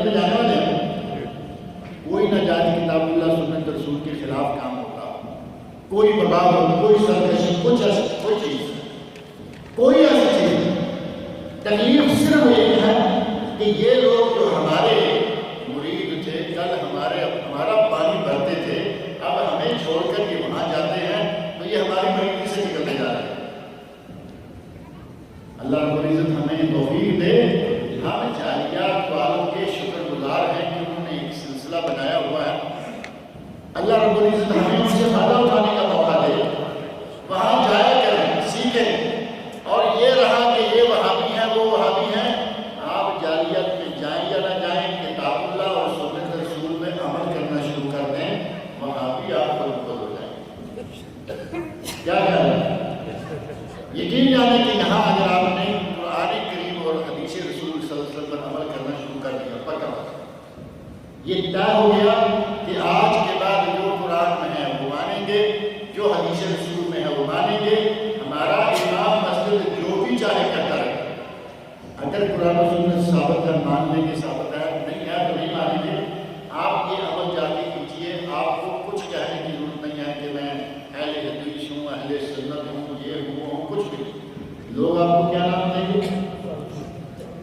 ایک ہی نام، دو نہیں، وہ سیدھا کہیں گے کہ یہ وہابی ہے۔ حضرت ثمامہ بن اسعد رضی اللہ عنہ، یہ بھی بات پرانی چلتی آ رہی ہے، وہ آج نہیں شروع ہوئی، یہ نبی صلی اللہ علیہ وسلم کے عہد مبارک سے دیکھ لیں۔ ثمامہ بن اسعد رضی اللہ عنہ بھی مسلمان نہیں، یمامہ کے حاکم ہیں، بہت بڑے علاقے کے حاکم ہیں، ایسے باہر نکلے ہوئے تھے۔ صحابہ کرام نے پکڑ لیا، لائے مسجد نبوی میں ستون کے ساتھ باندھا، 3 دن تک باندھے رکھے۔ نبی اکرم صلی اللہ علیہ وسلم سے مانتے ہیں، ماں باپ یا ثمامہ، اے ثمامہ کیا حال ہے؟ تو ثمامہ ظاہر ہے کہ حاکم تھا اور یہاں ستون کے ساتھ باندھا ہوا قیدی ہے، اسیر ہے، وہ گرم سرد باتیں کرتا، ان تقتل زاد من، اگر مجھے قتل کر دیا تو میرا خون ایسے نہیں جائے گا، وَإِن تُنْعِمْ وَلَا شَاكِرٍ، اگر احسان کرو گے چھوڑ دے گو تو کبھی قیامت تک بھی نہیں بھولوں گا۔ یہ وہ باتیں گرم گرم کر رہا ہے۔ نبی اکرم صلی اللہ علیہ وسلم ایک دن بھی پوچھا، دوسرے دن بھی پوچھا، تیسرے دن کہا کہ اس کو چھوڑ۔ آپ جا کے پورے اخلاق کے ساتھ بات چیت کرتے ہیں، وہ آگے سے گرم سرد باتیں کرتا ہے۔ آپ نے فرمایا ثمامہ کو چھوڑ۔ ثمامہ بن اسعد کو چھوڑ دیا گیا، مسجد نبوی سے نکلے، بھاگے، آگے کھجوروں کا باغ آ گیا، باغ میں پانی کا حوض تھا۔ اللہ رب العزت نے اوپر سے اس کے لیے مقدر کے دروازے کھول دیے۔ سوچا کہ میں کتنا ظالم ہوں کہ میں مسجد میں ان کا قیدی، ستون کے ساتھ میں باندھا ہوا، وہ آرام سے بات کرتے اور میں اچھل اچھل کے ان کے گلے پڑتا رہا، لیکن اس آدمی نے کوئی بھی ایکشن نہیں دکھایا۔ یہ عام آدمی نہیں ہو سکتا، یہ جو کہہ رہے ہیں کہ یہ نبی ہے، یہ یقیناً نبی ہی ہوگا۔ چھلانگ لگائی حوض میں، نہایا، کہا کہ پاک صاحب ہو میں اس آدمی کے سامنے جاتا ہوں۔ مسجد نبی میں آیا، لا الہ الا اللہ محمد رسول اللہ صلی اللہ علیہ وسلم۔ اب یہ کہتا ہے یا رسول اللہ میں تو عمرہ کرنے کے لیے جا رہا ہوں، آپ کے ساتھی پکڑ کے لے آئے تھے، اللہ رب العزت نے قسمت بدلنا تھی، قیدی ہو گئے، اللہ نے کتنا کام لے لیا۔ ابھی کل ایک واقعہ میں پڑھ رہا تھا کہ ایک آدمی، بلکہ ایک واقعہ مجھے کسی نے سنایا، زبانی سنایا، ہمارے شیخ ہیں، انہوں نے کہا کہ ایک آدمی کو ٹریفک سگنل کاٹنے کے نتیجہ میں پکڑ کے جیل میں لے آئے، اور یہ قاضی صاحب نے جو واقعہ بیان کیا، ایک دن جیل میں رہا۔ جیل میں کوئی ایک آدمی دوسرا تھا جس کی ایک دن کی جیل باقی تھی اور وہ کافر تھا۔ اس نے اس کو دعوت دی، شام تک وہ مسلمان ہو، اس کی ایک دن صرف جیل باقی ہے۔ اللہ رب العزت نے اس کے لیے ہدایت کا دروازہ کھولنا تھا، اس آدمی نے اشارہ کیا، اس کو اس کے ساتھ جیل میں بند کر دیا گیا، اس نے دعوت دی، وہ مسلمان ہو۔ اللہ رب العزت جب کسی کو نوازنا چاہے، وہاں اس کا قیدی ہو گیا۔ دوسرا واقعہ آدمی مستشفیٰ میں ہے اور اس کے ہاتھ پر 57 آدمی مسلمان، اللہ نے بیمار کر کے اسپتال میں پہنچایا اور وہاں اس نے دعوت کا کام شروع کر دیا۔ 57 سے زیادہ آدمی مسلمان ہو گئے۔ صحابہ کرام اس کو پکڑ کے لے آئے، اس تیسری قسمت کا دروازہ کھل گیا، نبی صلی اللہ علیہ وسلم کو قریب سے دیکھا اور اسلام قبول کر لیا. کہا یا رسول اللہ میں تو مکہ جا رہا تھا اور میرا پروگرام تھا عمرے کا. حج عمرہ تو معلوم ہے نا، پہلے کافر بھی کرتے رہے، مشرکین مکہ کرتے رہے. یہ الگ بات ہے کہ وہ ننگے کرتے تھے. مشرکین مکہ یا کافر طواف ننگے ہو کر کرتے ہیں، دنیا کی سب علائشیں ختم کر کے ان علائشوں میں کپڑے بھی اتارتے تھے. کہا میں عمرے کے لیے جا رہا تھا، آپ کے ساتھی پکڑ کے لے آئے تو آپ نے فرمایا آپ جاؤ عمرہ کرو. عمرے کے لیے گئے اور طواف کر رہے تھے تو وہاں کسی نے کہا سمامہ سنا ہے کہ تو شادی ہو گیا ہے. سمامہ سنا ہے کہ تو شادی بیٹی. تو اس نے کہا بدبختو میں پہلے شادی تھا اب تو میں دیندار ہو گیا ہوں. اس وقت مکہ والوں نے کہا سمامہ تم شادی ہو گئے ہو اور آج یہاں سے کچھ سیکھ کے جائیں تو لوگ کہتے ہیں وہابی ہو گئے. یہی ہے. اور اسی سے ڈرتے ہوئے ہم بڑا بڑا عرصہ سوچتے رہتے ہیں یہاں رویہ کر لیا وہاں نہیں کریں گے، یہاں آپ چیزیں کہہ لیتے ہیں وہاں نہیں گئے. کیا مطلب نہیں چھپاؤ گے؟ اللہ رب العزت نے اگر علم دے دیا ہے تو اس پہ عمل کرو. علم اور عمل جب یہ دونوں مل جائیں گے تو بیڑا پار ہو جائے گا. اور اگر صرف علم ہی اکٹھا کرتے رہیں تو پھر کوئی فائدہ نہیں. صرف علم گھرے پہ کتابیں لاتے تو کیا ہوگا؟ علم اور عمل دونوں کرتے ہیں. اور علم حاصل کرنے کے لیے شیخ بدی عثمان صاحب بھی کہہ کے گئے ہیں، شیخ اسلام بھی کہہ رہے تھے، علماء کرام کہتے رہتے ہیں. اور علماء کرام کہیں نہ کہیں رسول اللہ صلی اللہ علیہ وسلم نے کہا ہے کہ علم حاصل کرنے کے لیے بنیاد میں خلوص ہونا چاہیے کہ صرف اللہ کی رضا کے لیے ہمارا عمل صحیح ہو جائے گا. عمل کے بارے میں دلائل مل جائیں گے. اگر خلوص کے ساتھ علم حاصل کریں تو بسم اللہ تعالیٰ بیڑا پار ہے. اور اگر نہیں تو صحیح مسلم کی حدیث آپ نے سن لی ہے. عالم کو کہا جائے گا کہ تجھے علم دیا تھا تم نے کیا کیا؟ تو کہے گا یا اللہ میں نے وہاں بھی تقریریں کی، وہاں بھی قرآن سنایا، وہاں بھی قرآن سنایا. اللہ رب العزت کہیں گے کذب تھا، جھوٹ کہہ رہے ہو کہ تم نے میرے لیے نہیں کیا ہے. تو نے یہ سارا کچھ اس لیے کیا تاکہ لوگ کہیں بڑا زبردست خوش الحان کاری ہے، بڑا زبردست مقرر ہے، بڑا باعث ہے، بڑا خطیب. وہ تجھے کہا گیا ثم امر به فصحب على وجهه ثم القي في النار. اللہ حکم دے گا کہ اسے اس کے پاؤں سے پکڑو، منہ کے بل گھسیٹتے ہوئے اسے جہنم میں پھینکو. اگر خلوص کے ساتھ علم کو حاصل کریں گے انشاءاللہ دنیا بھی سمجھ جائے گی اور آخرت بھی سمجھ جائے گی. اللہ رب العزت مجھے اور آپ سب لوگوں کو علم دین حاصل کرنے کی توفیق عطا فرمائے. اللہ رب العزت ہمیں خلوص کے ساتھ اپنی رضا کے لیے علم حاصل کرنے اور علم پر عمل کرنے کی توفیق عطا فرمائے. اللہ رب العزت مجھے اور آپ سب لوگوں کو لے کر بڑی توفیق عطا فرمائے. یہ ایک سوال آ گیا ہے سوالات کے اندر. پہلا سوال یہ آیا ہے کہ میں جہاں کام کرتا ہوں مجھے مسجد قریب ہونے کے باوجود مسجد میں جانے کی اجازت نہیں. ایسی نوکری کرنی چاہیے یا چھوڑ دینی چاہیے؟ مستقل اگر آپ کو 2-3 نمازیں مستقل ہی مسلسل باجماعت چھوڑنے میں مجبور کیا جا رہا ہے تو اللہ رب العزت نے قرآن کریم میں فرمایا ہے وَمَن يَتَّقِ اللَّهَ يَجْعَلْ لَهُ مَخْرَجًا يَجْعَلْ لَهُ مَخْرَجًا وَرَزَقَهُ مِنْ حَيْثُ لَا يَحْتَسِبُ. اگر کسی نے اللہ کا تقوی اختیار کر لیا، اللہ کی خاطر نوکری کو قربان کر دیا، اللہ رب العزت اسے وہاں سے رزق دے گا تو اس نے کبھی سوچا بھی نہیں. يَجْعَلْ لَهُ مَخْرَجًا، اللہ اسے ان مشکلات سے نکلنے کے راستے بھی دے گا اور روزی وہاں سے مہیا کرے گا کہ کبھی سوچا بھی نہیں.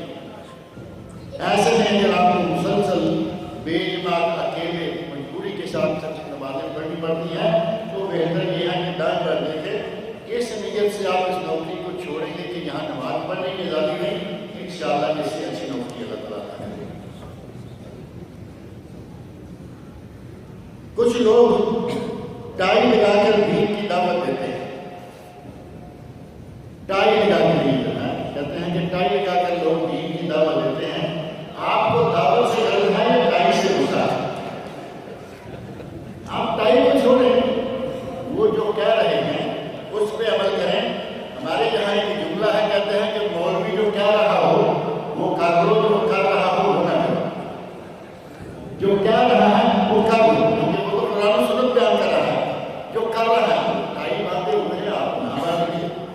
لیکن کیجیے.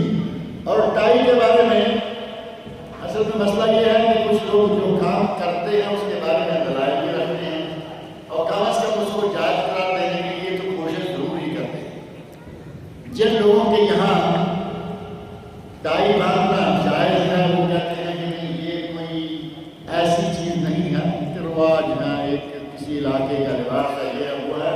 اور دوسرے کہتے ہیں کہ نہیں یہ تو عیسائیوں کے کراس کی نشانی ہے.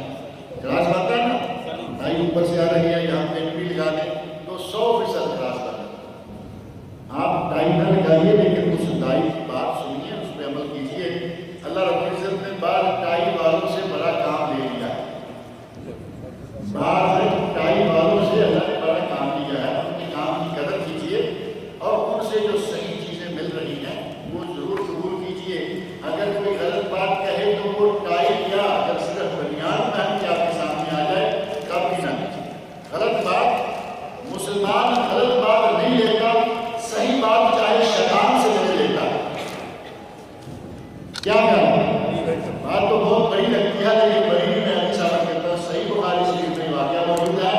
حضرت ابو ہریرہ رضی اللہ عنہ کو کھجوروں کا امین بنایا گیا, نگران بنایا گیا. تو وہ روزانہ دیکھتے ہیں کہ رات کو کوئی آتا ہے کھجوریں ڈال کے لے جاتا ہے. ایک دن, 2 دن, تیسرے دن انہوں نے سونے کا ایسے بہانہ کیا, جاگ رہے تھے, آیا پکڑ لیا, کہا کہ میں تجھے نبی صلی اللہ علیہ وسلم کے پاس لے کے جاؤں گا. اس نے کہا نہیں, میں تمہیں ایسا نسخہ بتاؤں گا کہ آئندہ کبھی تمہارے گھر میں چوری نہیں ہوگی. اگر نسخہ بتاؤں تو چھوڑتے ہو. صحابہ کرام نے خیال کے بڑے کارخواہ تھے, کہا کہ اگر اتنی اچھی چیز بتاؤ گے تو میں چھوڑ دوں گا. کہا بتاؤ کیا ہے؟ خدا کی آیت الکرسی پڑھ کے سویا کرو, تمہارے گھر میں کبھی چوری نہیں ہوگی. یہ نسخہ لیا اور اس کو چھوڑ دیا. صبح نبی اکرم صلی اللہ علیہ وسلم کی خدمت میں حاضر ہوئے تو آپ نے پوچھا کہ تمہارے چور نے کیا کیا؟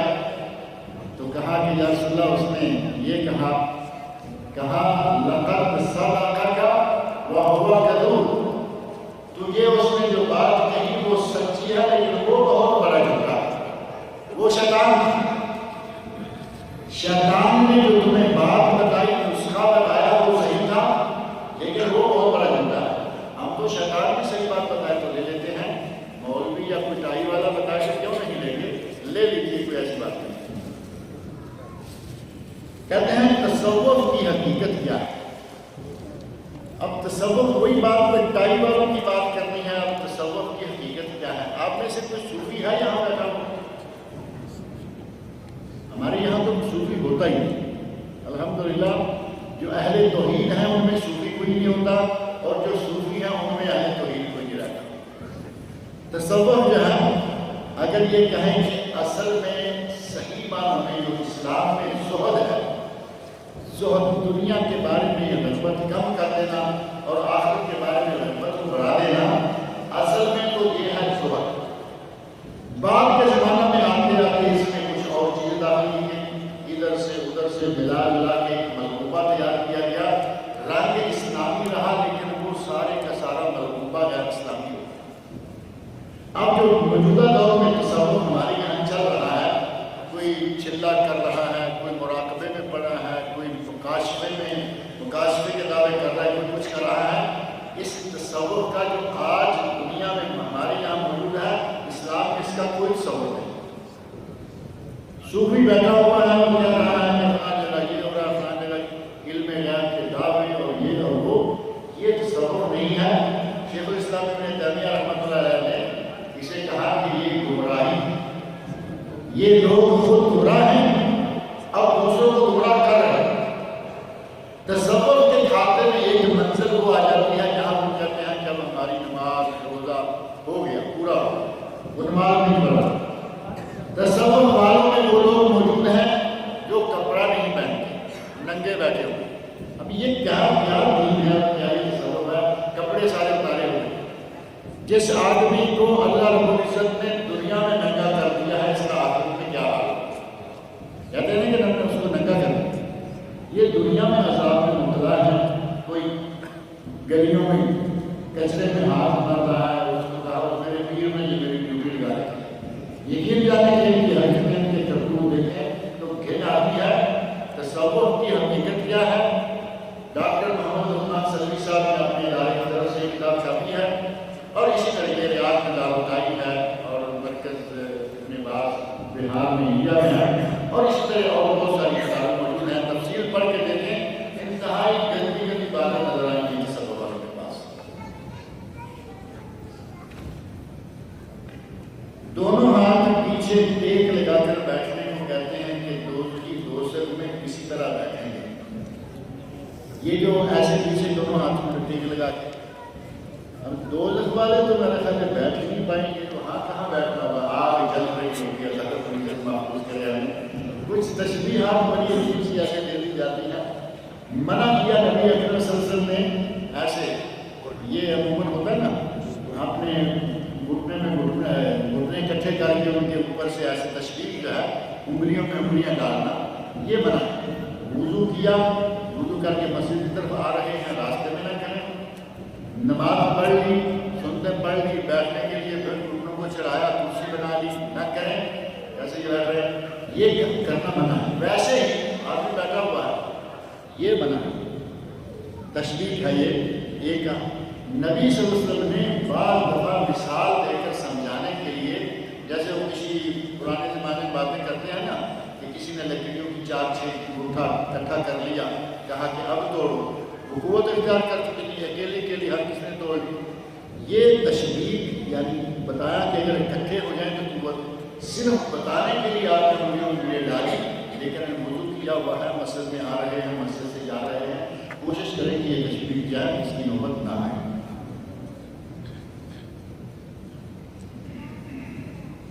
کسی نے لکھا ہے کہ ہماری فیملی کا ایک آدمی بیمار ہے، کوئی کڈنی آپریشن وغیرہ کا اس کا مسئلہ ہے، دعا کریں کہ اللہ رب العزت اس کو اور جو بھی بیمار ہیں ان سب کو شفا عطا فرمائے۔ کل ایک شخص نے کہ ان کے والد صاحب کا انتقال ہو گیا، دعا کی گزارش کریں۔ کسی صاحب کے والد کا انتقال ہو گیا ہے، دعا کریں کہ اللہ رب العزت انہیں ان کی مغفرت فرمائے، اللہ تعالیٰ ان کی بشری خدائی کو معاف کرے، اللہ تعالیٰ ان کو فردوس اعلیٰ عطا کرے، اور ان کے علاوہ بھی کوئی جو مسلمان ہیں کوئی اور ہوئے ہیں، اللہ رب العزت ان کی مغفرت فرمائے۔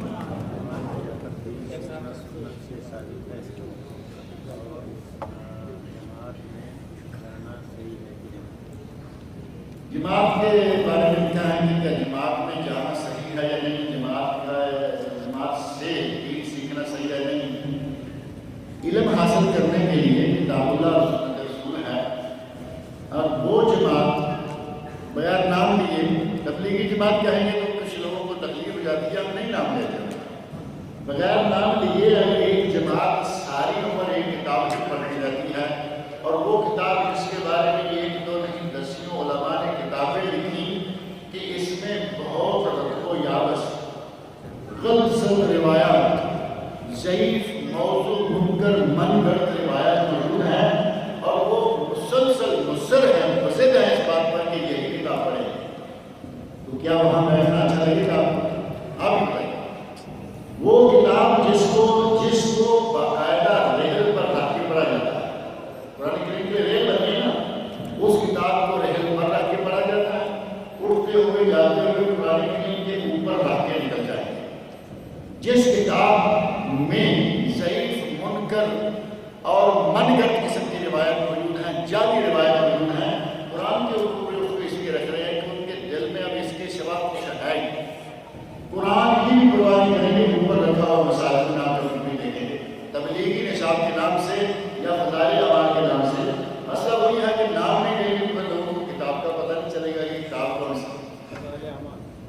فضائل اعمال یا تبلیغی نصاب کوئی بھی نام ہے، اس میں ساری کی ساری عمر لگا دینا یہ بالکل ناجائز عمل ہے، کیونکہ قرآن کریم موجود ہے، نبی اکرم صلی اللہ علیہ وسلم کی حدیث کے صحیح مجموعے موجود ہیں، ان کو پڑھیں۔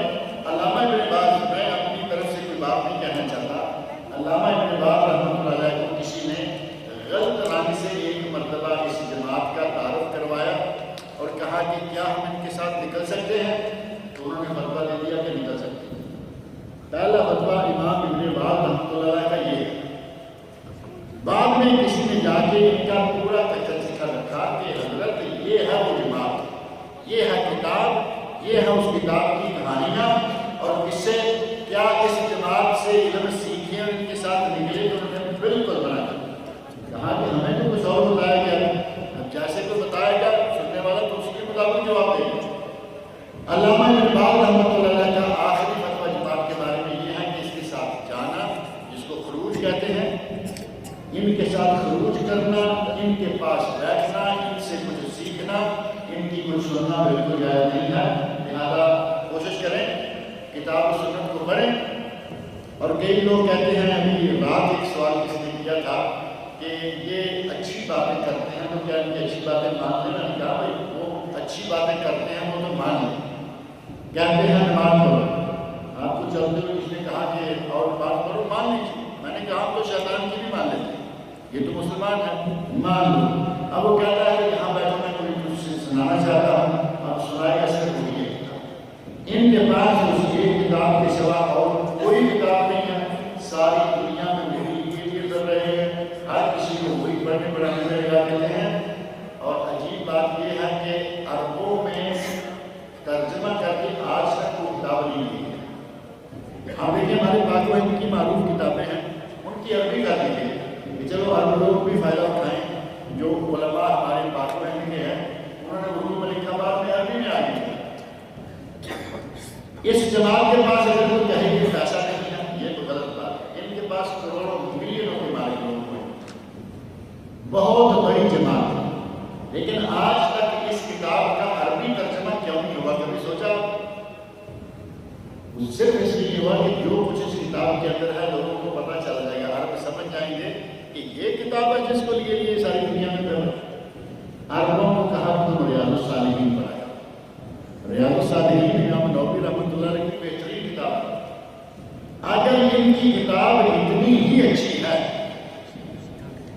تو پھر ان کو چاہیے تھا کہ ترجمہ کر کے لوگوں میں یہ عام کر دیں۔ کسی نے یہ دعا کی درخواست کی ہے، کہا ہے کہ میری بہن کو بلڈ کی شکایت ہے، دعا کریں کہ اللہ رب العزت ان کی بہن کو شفائے کاملہ عطا فرمائے۔ میں مختصر کر دیتا ہوں اور کوئی پرچی نہ بھیجیے، کہہ رہے ہیں کہ منع کر دیں۔ عورت اور مرد کی نماز میں کہتے ہیں کہ کوئی فرق ہے یا نہیں؟ عورت اور مرد کے لباس میں فرق ہے، عورت اور مرد کی جگہ نماز کی اس میں فرق ہے، مردوں پر مسجد میں جانا، عورتوں پر گھر میں بیٹھنا، مرد صرف بنیاد پاجامہ پہننے نماز ہو جائے گی، عورت کے لیے پورے جسم کو ڈھانپنا۔ جہاں کیفیت نماز اس میں مردوں عورتوں میں کوئی فرق نہیں ہے۔ اور اس سلسلے میں ہمارا ایک رسالہ ہمارے ویب سائٹ پر موجود ہے، مرد و زن کی نماز میں فرق، اگر وہ ڈاؤن لوڈ کر لیں، فری ڈاؤن لوڈ ہے، ہمارے ویب سائٹ پر موجود ہے۔ وطر 2 تشہد اور 1 سلام سے پڑھنا ثابت ہے؟ اگر ثابت ہے تو بیان کیجیے۔ 2 تشہد اور 1 سلام سے وطر ثابت نہیں ہے، بیان ہم کیسے کریں؟ 2 تشہد اور 1 سلام سے وطر ثابت ہی نہیں ہے، بلکہ یہ طریقہ نبی صلی اللہ علیہ وسلم کے حدیث کے سراسر خلاف۔ آپ نے فرمایا کہ وطر کو مغرب کی نماز کے مشابہ نہ کرو۔ 2 تشہد اور 1 سلام تو مغرب میں ہوتا ہے، وطر کو اس کے مشابہ نہ کرو۔ گویا کہ ہم سراسر نبی صلی اللہ علیہ وسلم کے ارشاد کی خلاف ورزی کر رہے ہیں۔ کہتے ہیں کہ نہیں، اس میں درمیان میں ایک مرتبہ رفع دن، تمہارے ساتھ والا شروع میں بھی رفع دن کرتا ہے، رکوع میں جاتے ہوئے کرتا ہے، رکوع سے اٹھتے ہوئے کرتا ہے، تو انہیں ایک مرتبہ کر دیا کہ کون سا تغیر مار دیا کہ فرق کر دیا، یہ مغرب کے مشابہ ہے، جائز نہیں ہے۔ 1 تشہد اور 3 رکعتیں مسلسل جائز ہے، 2 رکعتیں پڑھ کے تشہد کریں اور سلام پھیر دیں، اور 1 رکعت پڑھیں تشہد کریں سلام پھیر دیں، یہ طریقہ جائز ہے۔ اللہ رب العزت مجھے اور آپ سب کو صحیح دینی علم حاصل کرنے کی توفیق عطا فرمائے، اور مجھے اور آپ سب جو اس طرح کا پروگرام کرتے رہتے ہیں، اللہ تعالیٰ ان سے اور آپ سے، ہم سے، سب لوگوں سے یہاں بیٹھنا، یہاں آنا، اسے اپنے رضا الہی کے لیے قبول فرمائے۔ اللہ جزاک دے فضیلت محترم شیخ کو کہ انہوں نے آپ کے سامنے علم کی اہمیت کو مفصل طور پر واضح کیا، اور پھر آپ کے چند سوالات کے جوابات دیے۔ کیونکہ ٹائم نہیں ہمارے پاس، نہ ہم سوال و جواب کا سلسلہ اور بھی بڑھاتے، لیکن ٹائم نہ ہونے کے سے معذرت چاہتے ہیں، اور آپ تمام لوگوں کا بھی شکریہ ادا کرتے ہیں کرتے ہیں، شیخ محترم کا شکریہ ادا کرتے ہیں کہ آپ لوگ ہماری اس دعوت کو لبیک کہتے ہوئے یہاں پہنچے ہیں۔ اللہ تعالیٰ ہمارا یہاں بیٹھنا قبول فرمائے اور ہمیں جنت میں بھی اسی طرح بیٹھنے کا موقع نصیب فرمائے صلی اللہ علیہ وسلم۔ اور اب انعامات کا سلسلہ جو آپ کو ٹوکن تقسیم کیا گیا ہے نمبرات کے، اس کے حساب سے ہم انعامات تقسیم کریں گے، اور اس سے پہلے ہم شیخ محترم کو ایک سرٹیفکیٹ جو شہادت و شکر و تقدیر ہے وہ ہم دینا چاہتے ہیں۔ میں تو اس لائق نہیں کہ میں شیخ سے آپ کو گیا تھا، آپ کے ہاتھ کا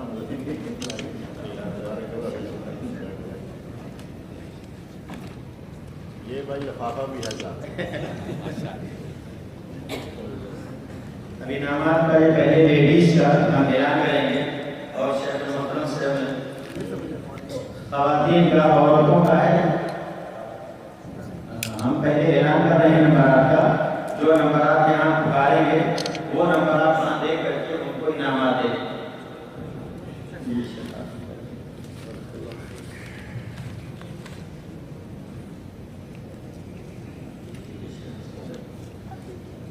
آخر کے 3 نمبر ہیں، یہ عورتوں کے لیے آخر کے 3 نمبر 837 837۔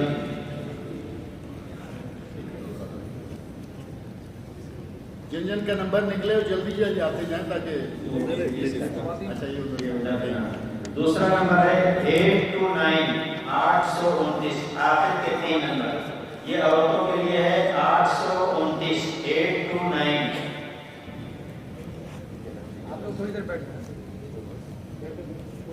تیسرا نمبر ہے 810 810، آخری 3 نمبر 810، یہ عورتوں کا ہے، وہاں پر انعام لیں گے۔ 836 836 عورتوں کا ہے، وہاں پر انعام لیں گے 836۔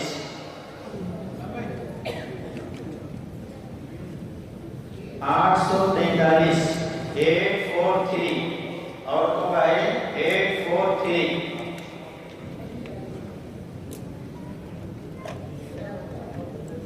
813 813 عورتوں کا ایک چھٹا انعام ہے 813۔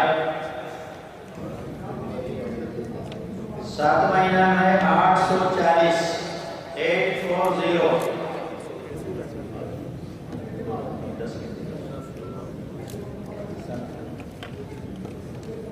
یہ 8واں نمبر ہے 846 846 846 846 ہے 8واں نمبر۔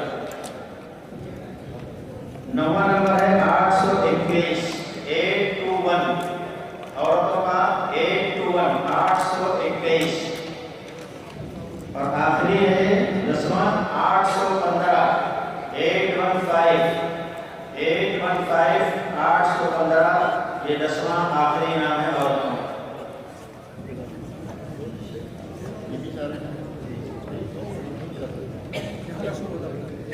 آپ اپنے نمبرات نکالیں۔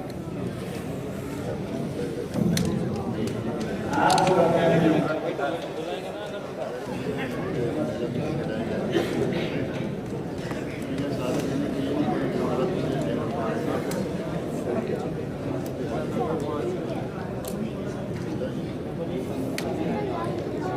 ایک کمبل پہلے ہے اور ایک کمبل آخر میں انشاءاللہ۔ یہ آپ لوگوں کا پہلا نمبر ہے 864 864 864۔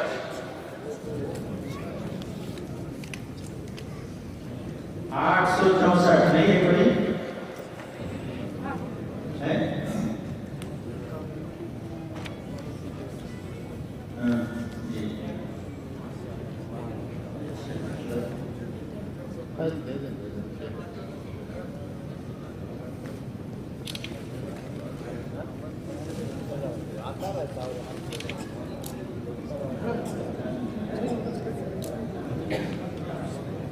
پنچانوے 95 آئیے ذرا